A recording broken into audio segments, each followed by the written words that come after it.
SP পলাশ সাহার শেষ সাক্ষাৎকার ছিল এটি। তিনি কতটা সুন্দর এবং সাবলীলভাবে কথা বলেন এই সাক্ষাৎকারটা দেখলেই বোঝা যায়। কতটা নর্ম, ভদ্র এবং বিনয়ী অধিকারী ছিলেন তিনি, তার এই কথাগুলোর ধরন দেখলেই জানা যায়। কে জানতো এই মানুষটি বিদায় নিবে এই সুন্দর পৃথিবী থেকে। তিনি সাংবাদিকের প্রশ্নের উত্তরে অপরাধ সম্পর্কে যেভাবে কথা বললেন সত্যি অসাধারণ। তিনি বললেন, আসলে যুগের সাথে তাল মিলিয়ে অপরাধের ধরনও চেঞ্জ হচ্ছে, তাই এই মাদকদ্রব্য পাচার এই ক্ষেত্রেও তারা অভিনয় পদ্ধতি গ্রহণ করছে। পলাশ সাহার এই কথাগুলো শুনলে এবং তার চেহারার দিকে তাকালে নিয়মিত চেহারার প্রতি মায়া চলে আসে। কতটা মায়াবী না ছিল তার চেহারা। তিনি তার মাকে এবং বউকে এবং তার ভাই, আত্মীয় স্বজন সবাইকে খুবই ভালোবাসতেন এবং তাদের সাথে খুব ভালো ব্যবহার করতেন।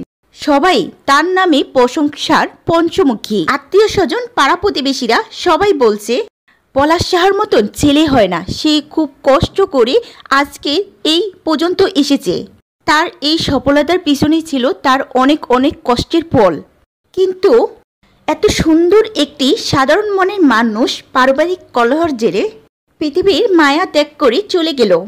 কে বা জানতো এইভাবে এত অল্প বয়সে চলে যাবেন আপারার দেশে। এই পলাশ সাহা ছিলেন পুলিশের ঊর্ধ্বতম কর্মকর্তা।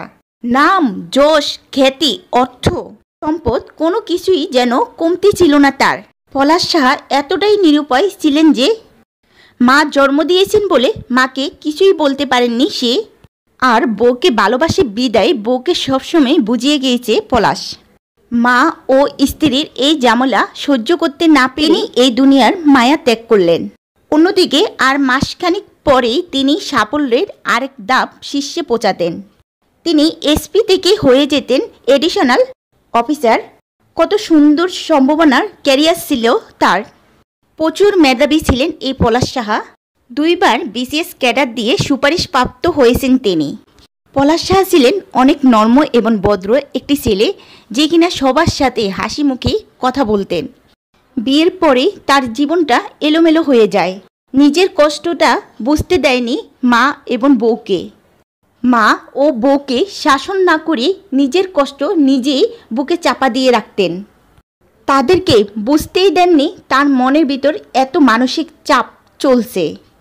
কতটা কষ্ট পেয়ে তিনি এই পৃথিবী থেকে চলে গেছেন এই পলাশ সাহা।